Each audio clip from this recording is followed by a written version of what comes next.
be really helpful. I think with buyers, it's, again, understand yourself and know what you're really looking for and know what you're really good at, and then go find it. And honestly, when I was changing careers at one time, I sat down and went through the yellow pages, looking at all the different businesses out there saying, what about this? What about that? And try to figure out where would I be happy? What could I do? For sellers, I think it's just be realistic with it's a hard process, but it can be a very rewarding process, but it takes planning. And you gotta be ready for it. Welcome to the How to Buy or Sell a Business Successfully podcast. The concepts discussed in this podcast are for informational purposes only. No attorney-client relationship is intended or formed by this podcast. No legal advice is intended in the substance of this podcast. Feel free to check out our website, www.goforemanlaw.com. Enjoy the show and welcome your hosts, Jake Wayman and Sam Foreman. All right, welcome back to How to Buy and Sell a Business Successfully podcast. My name is Jake Wayman, and my wife and I are the proud owners of Orange Theory Fitness here in town. I also run Wayman Consulting Group, a fractional business development consulting firm. I work with an investment bank currently called Infinity Capital Partners, and then I also work with my family's company, Citywide Facility Solutions. So I wear a lot of hats, and then I'm wearing the hat of podcast host today, so that's exciting. We are actually on podcast, I think, number 40-something right now, so excited to get this thing rolling. But the best thing going in my life right now, as of this recording today, is the last day of school for my kids. So they wanted cinnamon rolls this morning. So I did not make them from scratch. I got them from Walmart, and they love the little can ones that you have to pop. And then you put them out there. They love those things. So my son, my 4-year-old, I think, ate 4 of them this morning. So solid on that one. But hosted, I'm glad to introduce my co-host, as always, Sam Foreman. Sam? Hey, thank you all for joining us today. I'm Sam Foreman, founder of Foreman Law. We focus on mergers and acquisitions and business law. One of the best things in my life right now is family, specifically having grandparents in the lives of my kids.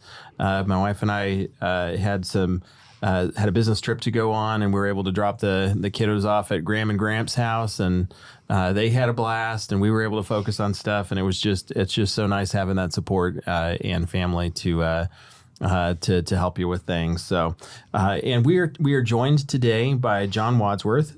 John is a experienced businessman. He's been through a successful exit. He's had a lot of really cool career experiences, and one of my favorite things about John is that he's taken that experience, and instead of just kind of putting it on the shelf and looking at it in the rearview mirror, he's decided to use that as part of his consulting business to help other business owners level up their game and position for exit where appropriate. So, John, why don't you tell us a little bit more about yourself and what are some of the great things going on for you right now? Well, first of all, thanks for having me on today. I really appreciate being able to share some experiences with you guys and your team. And, I'm a 1979 graduate engineering at Wichita State University, got out of school and started doing engineering work and designing industrial plants, refineries and chemical plants. Moved to Houston, didn't like Houston, so I moved back to Wichita, went to work for Coke Industries and had a nice career at Coke and learned a lot, and then ended up buying my own company called Piping and Equipment Company. And then that really exposed me to business and ownership and what it takes to run companies. And then since then, I've also done numerous things. I've started up different companies. I've had 2 or 3 companies I've started up from scratch. I've purchased and sold probably 3 or 4 companies.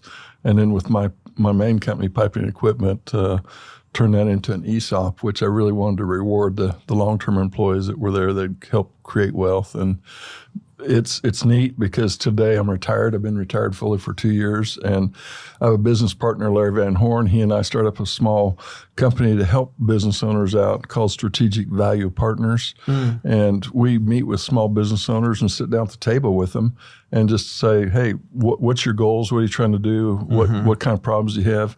Larry and I, our experience is 50 plus years each of experience in business. And our tagline is, experience comes with bad decisions, but bad decisions come from experience. So that's our tagline. So appreciate being here today. Yeah. Well, thank you for joining us. We're really grateful that you're here.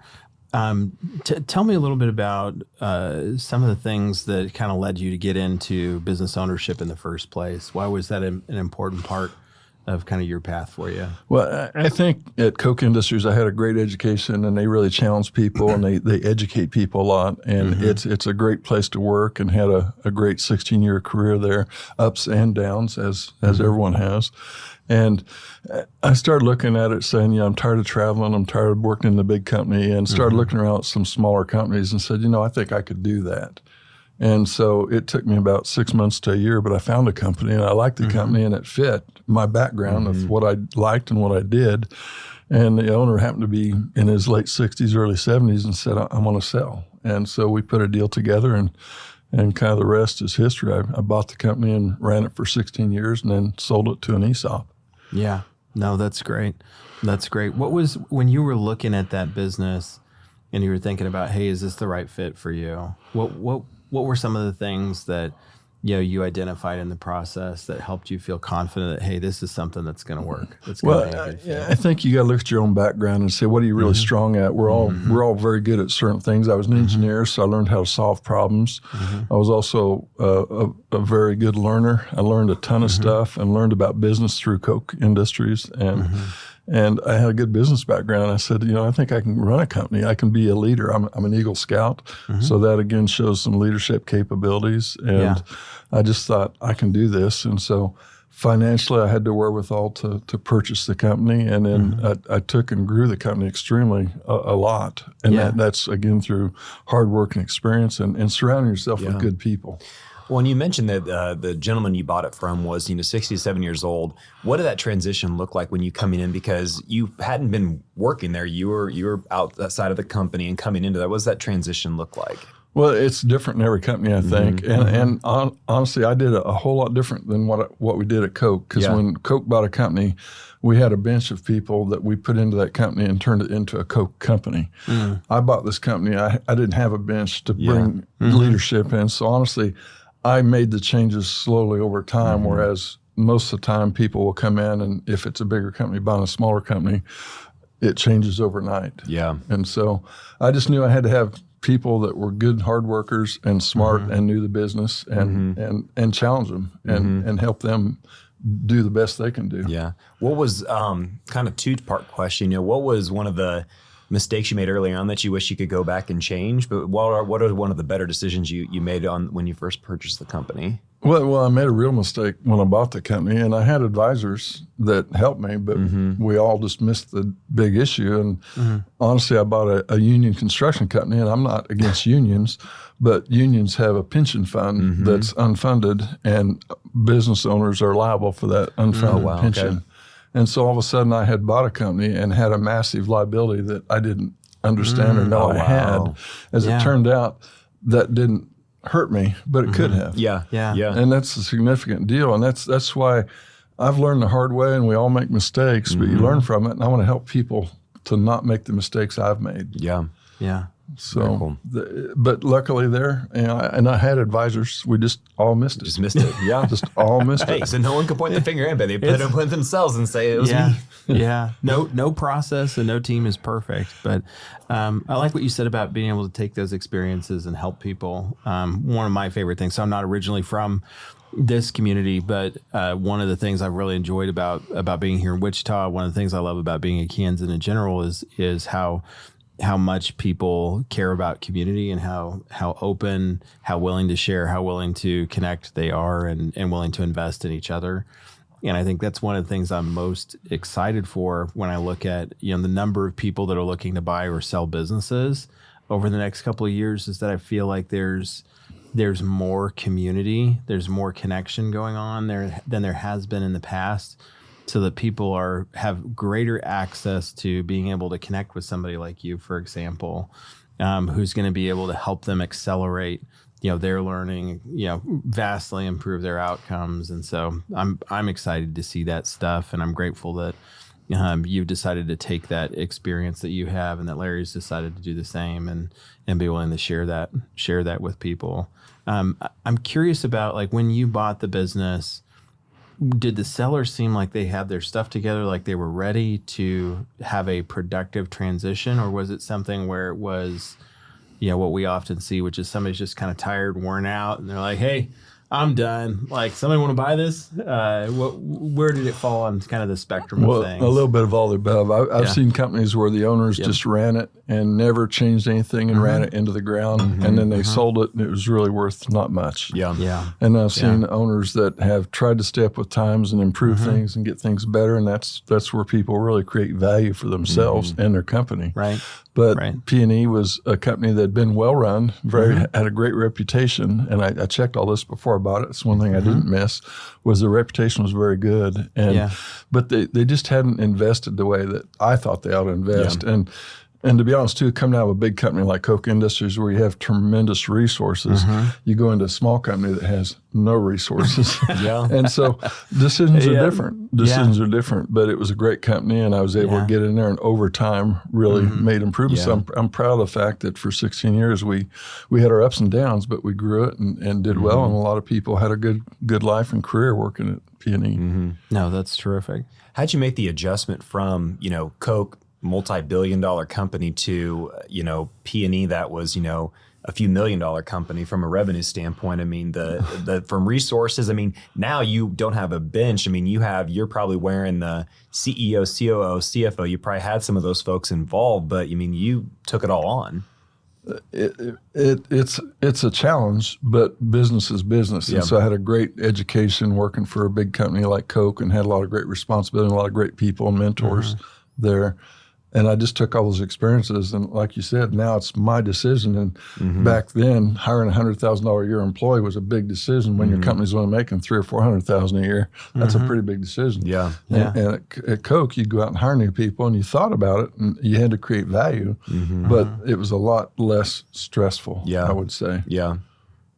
Well, kind of walking through the 16-year time frame, at what point did you realize that, hey, maybe it's I want to start? When maybe the better question is, when you bought it, did you have in mind like, hey, down the road I'm going to probably sell this thing? And at what point did you start making that transitions of different things internally so you could not be the one holding the company back if you wanted to go the route of selling it? My goal when I bought it was just to buy a company and create a neat company that people enjoyed working with and for, and to grow it and become bigger. I mean, I've lived in 5 or 6 different cities. Even though I'm a native Wichitan, I've lived in 5 or 6 cities and lived in Canada, worked in Mexico. I've been all over, worked in Russia. But when I bought the company, I just want to make it bigger. And I really, I guess you could say I'm jealous of people like the Colemans and the Kochs and the Boynes and all these people that have created so much wealth here in this city. I wanted to be one of those people at a smaller scale, of course. And that was my goal when I bought the company, is make it bigger and create wealth for the people working there and myself. Very cool. No, that's awesome. And that sounds like you were successful at doing that. What are some of the things that, especially when it came to investing in your people and giving them opportunities, that what were some of those things that you did along the way that you feel like really worked to help create that connection, get them to stick around, get them to really take advantage of that opportunity? Well, it's education. Everybody can get smarter and better every day, and it's accountability and delegation and responsibility. And when people create value, they should earn value. And so you just, in a way, it's treat people the way you want to be treated. But if people are really producing and making things happen, you want to reward them for that. And guess what? They'll do more of it. Yeah. No, that's great. Did you ever run across people that just really didn't seem like they were a culture fit, and how did you just didn't fit with the company, and how did you handle that? Sure. I mean, there's always people that don't buy into the vision or what you're trying to do, and you got to deal with it. And sometimes they do change, and sometimes they don't, and so you change them. I mean, it's time for them to move on and do what they want to do, because they obviously aren't wanting to support what you want to do and what you're trying to accomplish, and they don't fit in the culture. And I probably wasn't hard enough at times as I should have been, because I believe in giving people 3 strikes.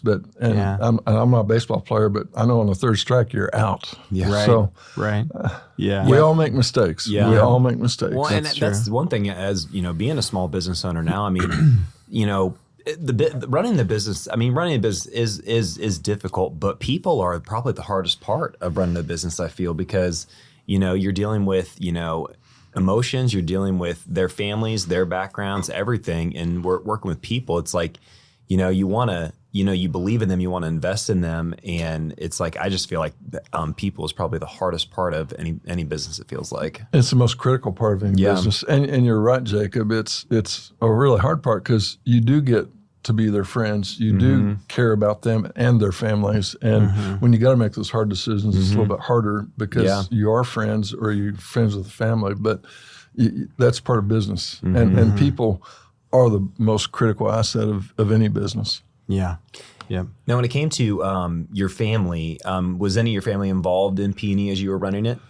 No, I've got two beautiful daughters that I bought the company, and the idea was not to buy it so that they'd have something to do. I wanted them to be able to go out and do what they want to do with their lives and their careers, and they've done that and done very well with it. And one's married, and her husband actually now works in my old company, and he's done extremely well. And I knew he would because he was a sharp guy and smart guy, and he come in and learned the business, and he's done really well with it. Very good. But I didn't do it as a family business. So I wanted my kids to do what my kids wanted to do, and I've got two great girls. Yeah. I love that mindset. I mean, one of the things we see sometimes is that people are committed to the idea of this has got to be our family business, and they feel pressure to maintain the integration of, the family bloodline and the business bloodline, if you will. When you're working with folks, on the consulting side of things or just in other conversations, how do you help them identify if, hey, that's, maybe that's not a good fit for what you really want to do, or conversely, I think this could work, but you got a little bit of work to do. Well, we do talk to them about family, succession planning, because succession planning is really critical. We're dealing with a company right now that owned by two people, and one of them passed away a year ago of cancer, and so now one guy's running the company, and honestly, they're struggling quite a bit, and they have no succession plan. So we're trying to help the existing owner with, hey, what happens if tomorrow you aren't here? And it's critical. And both of them, neither one had family that wanted to get into the business. And honestly, I just, it's just my philosophy is I want my kids to do what they're happy with. And they're not engineers, but I'll tell you, they're both smarter than I am. It was funny. I was I was having coffee with my dad, probably a couple months ago, and he goes, because I'm doing some consulting contract work with him and my brother, and my dad goes, "Man, Jake, I didn't realize this, but you're really smart." And I'm like, I don't know how to take that, Dad. Like you're now telling me this at 37 years old. I was like, so what did you think of me before? I was like, that's a man. That is a backhand full of knuckles. Yeah. I mean, when you're the youngest of the family, and it just seems to be like, I was one of those kids when I grew up that my brothers did everything for me because they didn't want to just teach me. Like a good example was the starter went out of my truck when I was in high school. My middle brother came over. He was very handy. And I was like, show me how to do the starter. He goes, I don't have time for this. And he just put the starter in himself. And I was like, I didn't even learn because I want to learn how to do this. But when they're youngest, that's what happens. So yeah. I was the middle child. Nobody cared. You are the middle child. You have that. I'm the middle of 7 kids. John, where do you sit in the line of your siblings? I've got a twin brother. It's just my twin brother and myself. So we're both turning 70 this year. So it's kind of an important year. Yeah. Early happy birthday. Yeah, thank you. Yeah. No, that's very cool. What do most business owners underestimate when they're preparing to sell? Well, first of all, my experience would say that most business owners sell at the wrong time. And they sell because they're tired, things are going bad, or they have a health issue. And that's the worst time to sell your business because, honestly, you haven't prepared the business for sale. And to sell business, you really need to prepare it for sale. And that could take 2 or 3 years. Well, and that's something that Sam and I talk a lot on this podcast, and Sam does with his clients, I do with my clients, is like, how do you really, prepare your company, not prepare, but have maximum value in your company? Because, at that point, what you're talking about, the value is probably not fully there because they're tired. They have not been, the pedal's been, the foot's been off the pedal, they're kind of sitting back a little bit, and they lose value every day by doing that. And it takes 2 to 3 years to be able to prepare for that. And I think business owners feel like, okay, I've been working, put my head up, okay, I'm ready to sell, and there's nobody around because they didn't do the things they needed to do to prepare for that. Yeah, I mean, it's not the easiest thing to sell a company. It's not the easiest thing to buy a company. Yeah, and I've done both. But it takes hard work and it takes timing and dedication to it. And as we all know, businesses are valued based off of financials and a lot of things. Yeah, obviously, when a company comes in to do due diligence on you, they're going to look at your organization and what kind of people you have, the longevity of some of your people, your customer base, your markets, what do you produce, how do you produce, and your financials. Yeah. In the firm that I work with in Infinity Capital as an investment banker, I mean, we're on the sell side of the M&A spectrum. And with them, it's like, we didn't be talking to a company that's not going to sell for, 18 to 36 months. And we kind of inform like, hey, this is where the market says your company's valued at right now. Yeah. And so it's like, okay, well, you could be selling at this, so you need to be preparing for that. But once that process starts to engage and start marketing the company, it could take, 6 to 9 months for that to actually happen. And that's a lot of work that goes into place. And, they're going to open up the hood to your company and you hope that it looks good and you're changing the oil. Right. And John, when you think about some of the things that make a business worth buying, what are some of those things that sellers should be thinking about that a buyer's really going to care about? I think most people start buying a company before they really look at themselves. They really need to evaluate themselves and say, what are really my strengths and what are my weaknesses?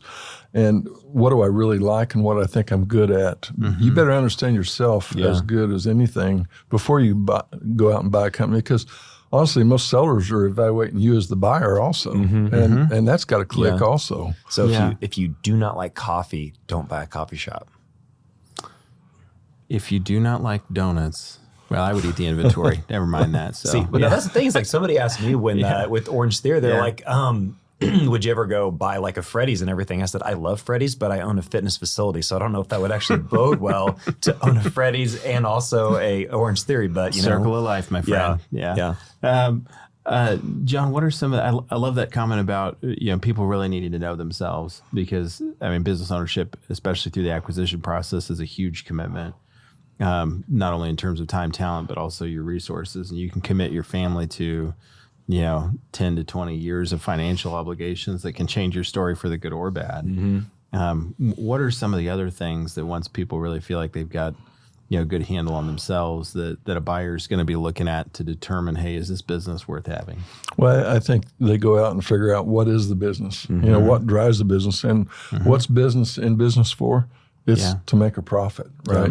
And not all companies make profits, but you need to figure out what is the business and how is that business running. And it may not be running well, but that could be your challenge, is take it back to make it a good running company. And kind of going back to your search process, how many companies did you evaluate before you end up going with P&E and making the purchase? I probably looked at 3 different companies and got pretty serious with 2 of them and ended up with the piping equipment. P&E. Well, with the 2 that you didn't go after, what caused you to say, nope, that's not where I want to go? One, I decided I didn't like what I thought was the future for that business or that industry. I said, I'm not sure, there's too much risk in that. And obviously we know with high risk, there's usually high rewards, but there's also high loss. I'll just tell you, I've lost $1 million twice in my business career. And that's not a fun feeling when you lose $1 million. That's a lot of money to most people. And it's not fun, but that's part of business, and that happens.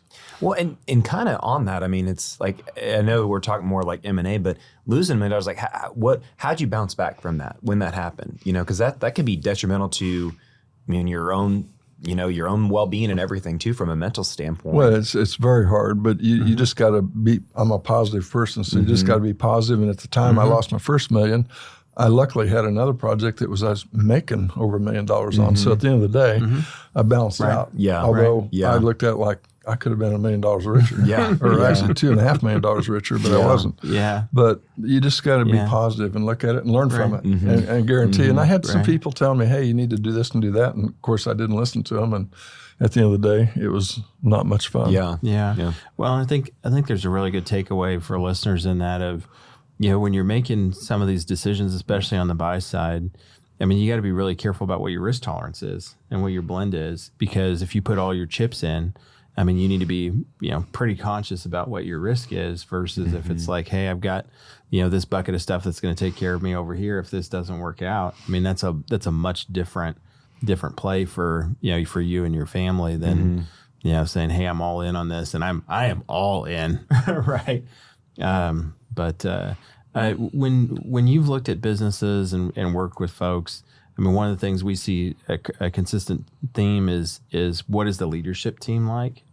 Both when people are looking at buying and when they're looking at selling, and what are some thoughts that you have from your career on looking at leadership teams during the acquisition process and sale prep process, and what are things to look for? Leadership's critical. You've got to look at the management team and what their roles and responsibilities are, and how are they performing. And you've got strong leaders, you got weak leaders, and you have non-leaders, and you just got to go in and evaluate that and decide what makes it better. You've got to have good leadership in the company, and it can't be just the one guy or gal that's leading the company. It's got to be the entire leadership team, and that's a critical part of preparing your company for sale too. We're dealing with one company right now that's kind of a one-man show, and we keep saying you need to develop some people, get some people around you. One, it'll help you grow your company, but two, it'll help if something happens to you.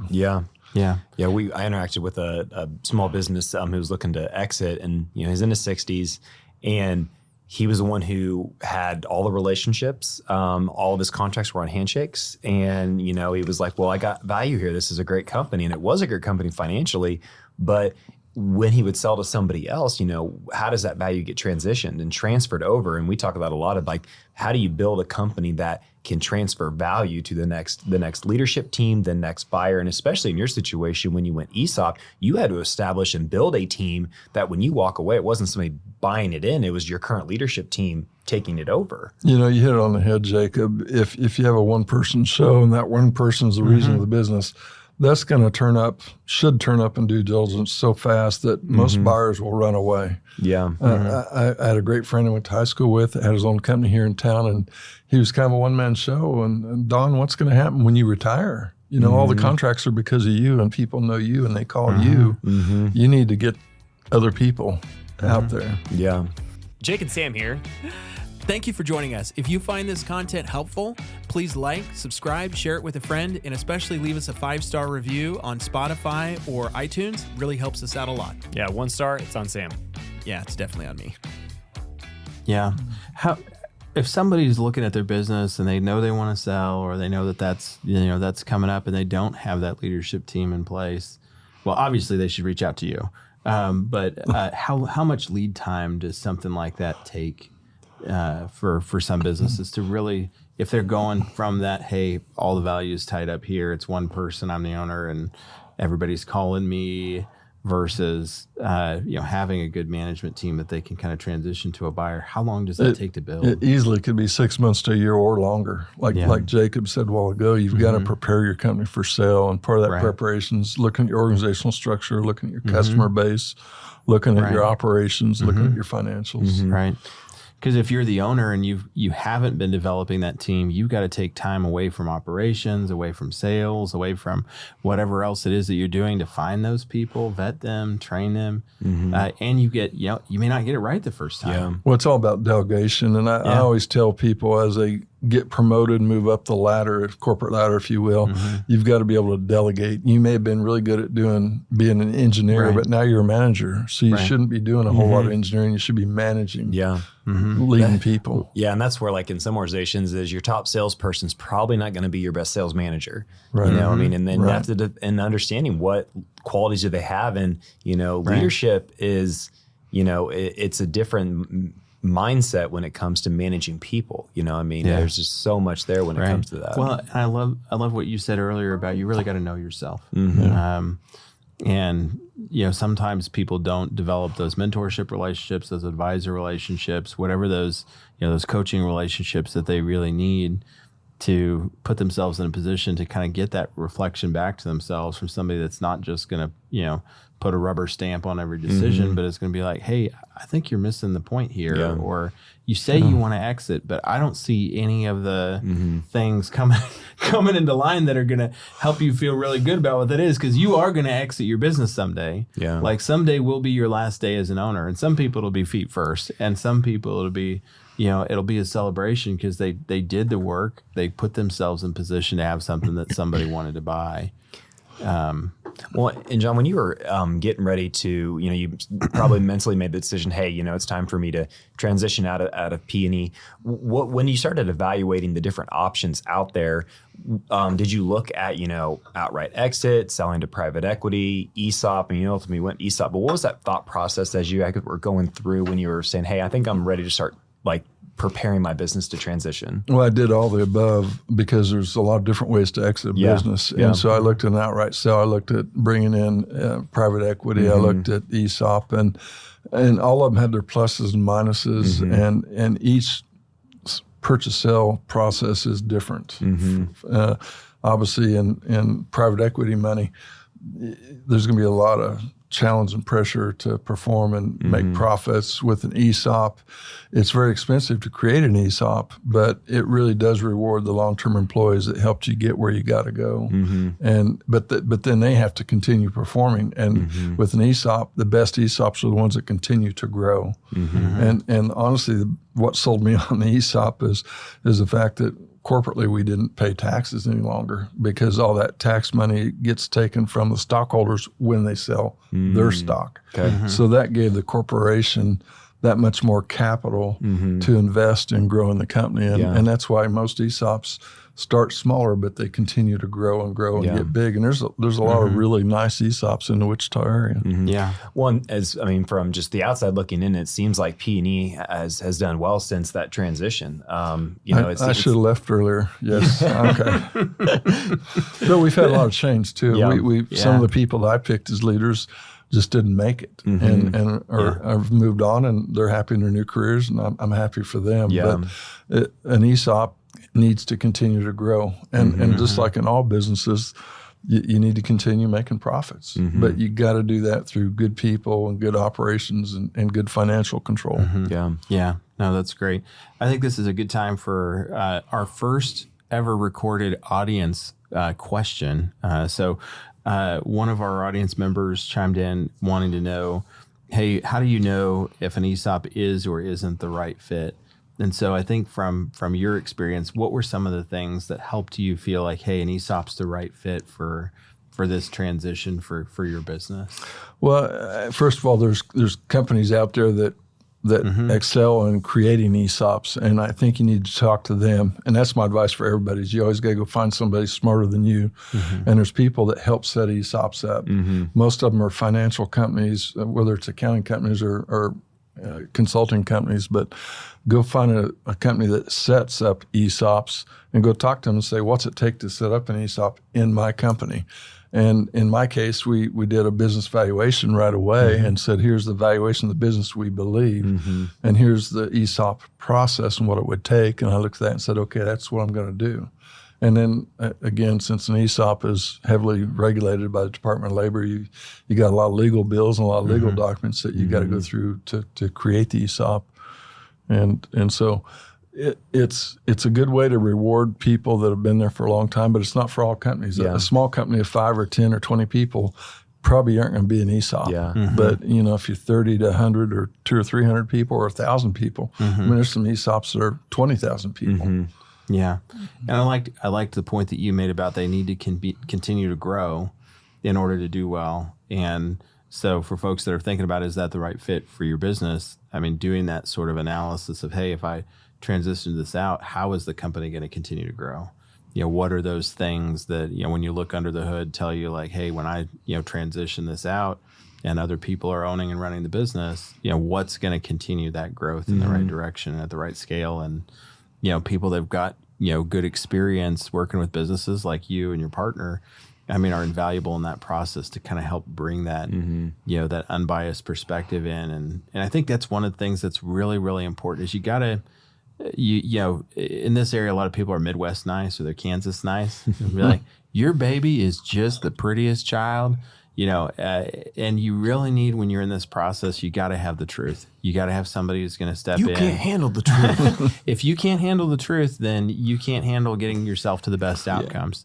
But people are willing to tell you, like, hey, your baby's ugly right now, but here's what we can do to help you get where you want to go. Well, and John, because so what you do now is you advise companies, whether it be transition out, improving performance. So when you were in your business and towards the end, when you were transitioning to ESOP, did you have someone helping you prepare it for sale, for preparing to go through that process and having advisors alongside? They're outside of yes, you're going to have your legal counsel, your financial counsel. Well, I relied on my accounting company that set up the ESOP with me to do that, and they were experts at that. Okay. And they kind of helped. And it took a year. It took a whole year to do that. But and then honestly, I helped finance it too. So I had a note from the company for 10 years, and so I had a vested interest in it, which is why I was still on the board of directors at the time.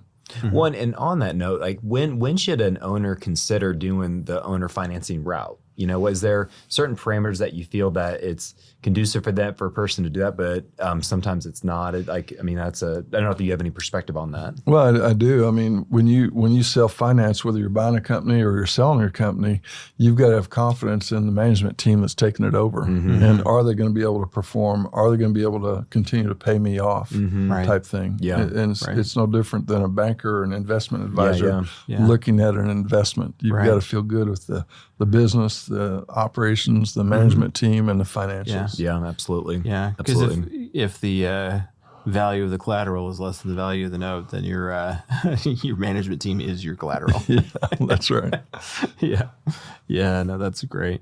That's great. A lot of people struggle with the mental, the emotional side of just getting ready for a transition.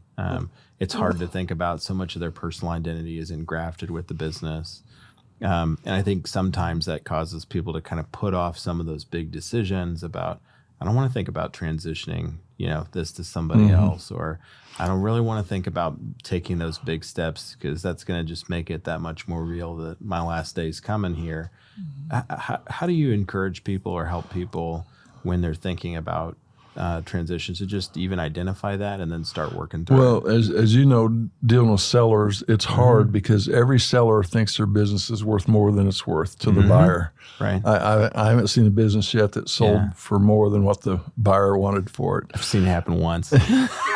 Only once. Well, congratulations. Yeah. They were happy. That's our goal as the investment banker. We want to get you more money. But it's hard because people spend so much time and effort and stress creating that baby and building that baby. It's no different in your family. You're proud of your kids. You're proud of your family. And that is your family because you spent so much of your time and life at it. So it's hard to make that change, but we all get there. I mean, I'll be 70 years old this year, and you got to realize the clock is ticking. Yeah. Yeah. Well, it's like furthering the baby analogy. People have a hard time getting to where it's like, hey, I'm ready to walk, that child down the aisle, but nobody wants their kids living at home when they're 40. So at some point you got to be ready to let go. Well, and outside the mental side, I mean, there's not a lot of operational financial cleanups that need to happen when, going to market. I mean, there's some specific areas that business owners should be thinking about if, say, like they're, hey, here in the next probably couple of years, I want to consider a sale. What are some key areas you feel like they need to be focused on? Well, Larry and I try to talk with owners about, we know what business buyers are looking for because we've been the buyer and we've helped people buy and sell. And so you as a business owner need to start looking at all that stuff because it's going to come out in your due diligence anyway.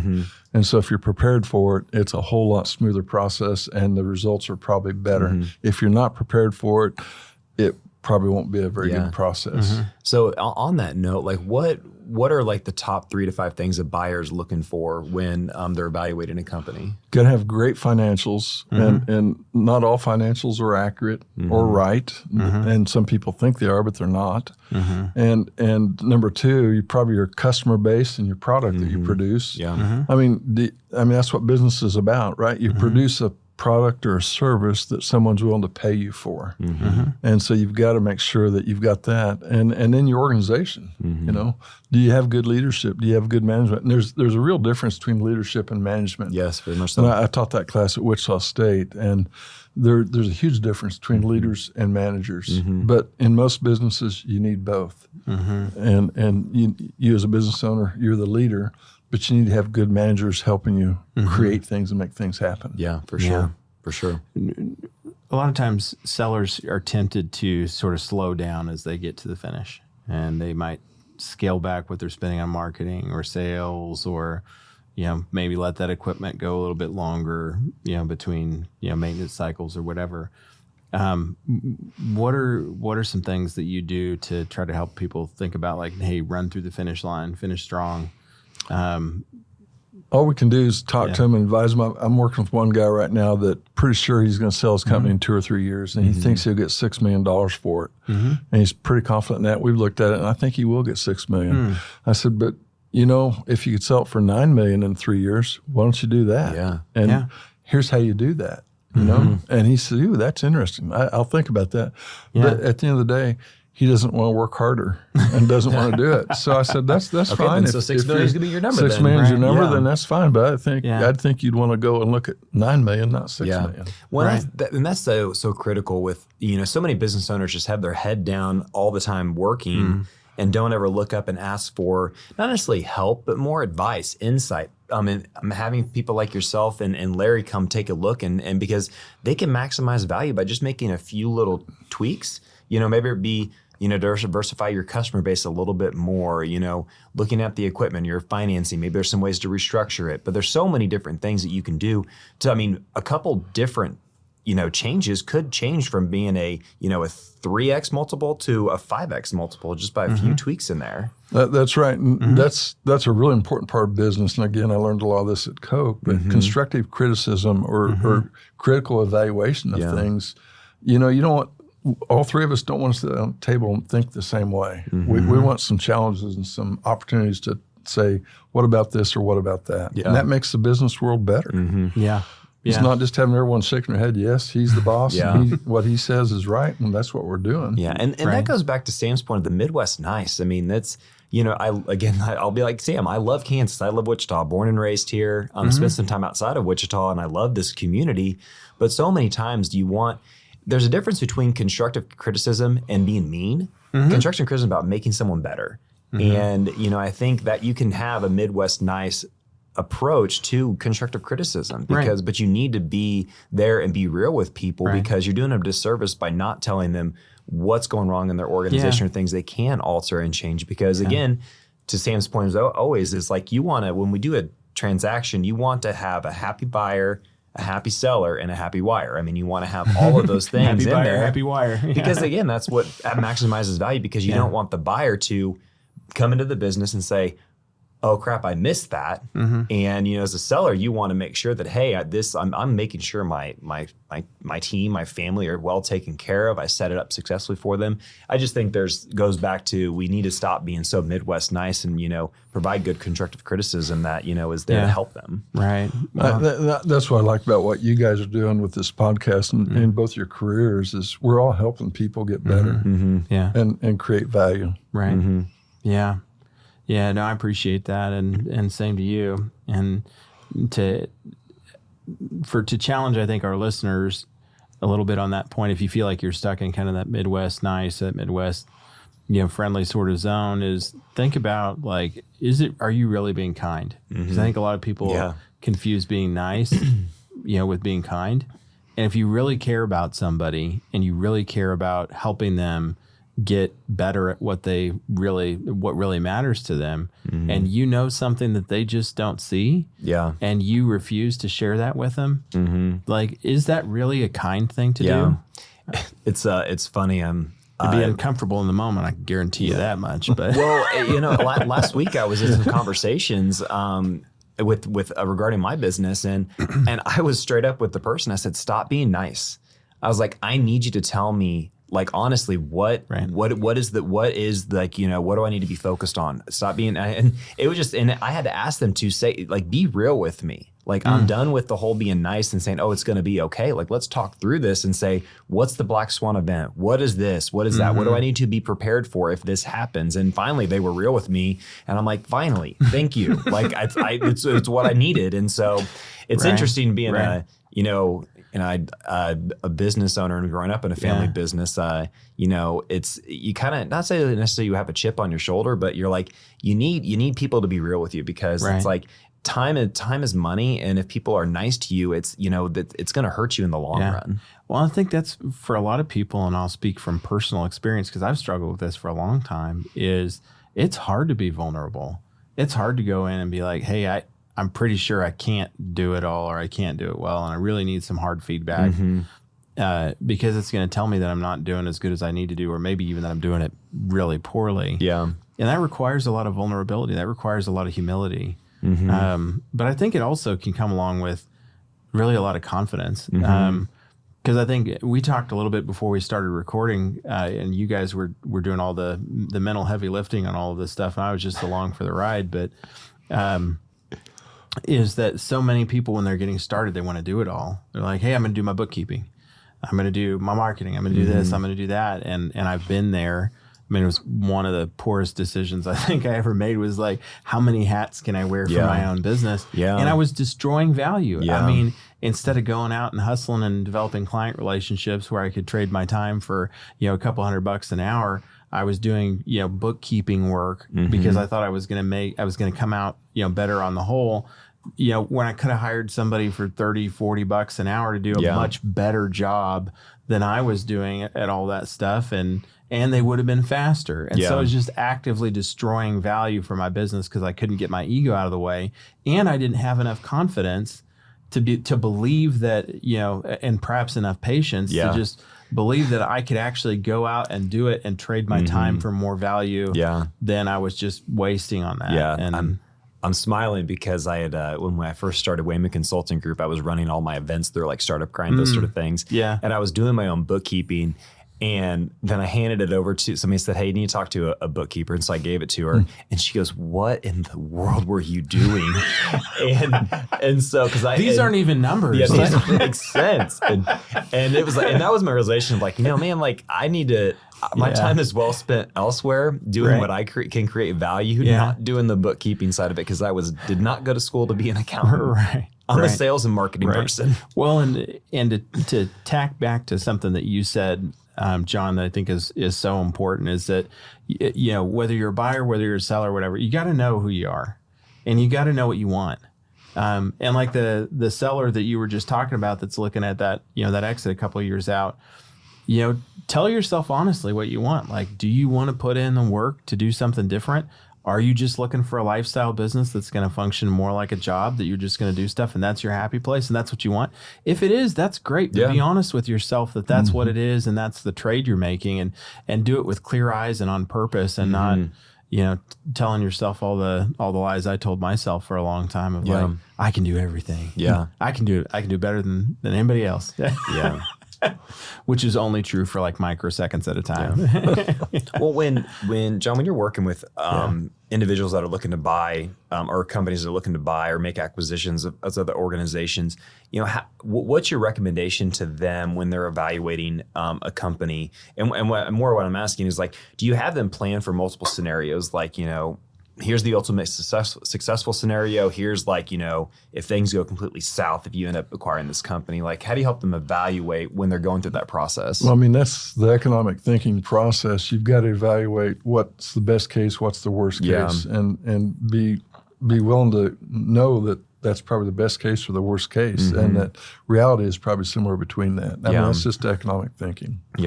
You have to understand what's the worst thing can happen to me. I lose $1 million. Can I handle that? Am I okay with that? I don't like it, but can I handle it? Am I okay with that? Yeah. John, you've been really generous with your time with us. You know, we want to kind of close out with getting your top tips for buyers and sellers.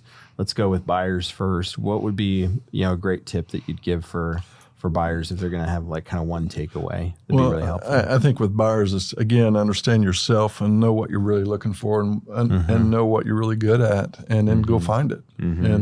And honestly, when I was changing careers at one time, I sat down and went through the yellow pages, looking at all the different businesses out there saying, what about this? What about that? And try to figure out where would I be happy? What could I do? Yeah, no, that's great. How about for sellers? For sellers, I think it's just be realistic with it's a hard process, but it can be a very rewarding process, but it takes planning, and you gotta be ready for it. Yeah, no, that's great. Well, John, thank you so much for sharing your time with us. Can we plug your website real Sure, quick? Sam. Go ahead. Yeah. If you'd like to learn more about John and his business, and check out www.strategicvaluepartnersks.com. We'll put a link to that in the show notes. Thank you all for joining us. We know that communities thrive when great businesses are built, when good transitions happen, and you all are being a part of that. So keep it up. Thank you for joining us today. For future episodes, please subscribe to the podcast on Apple Podcasts or Spotify. And please check out our website at www.goforemanlaw.com/learning.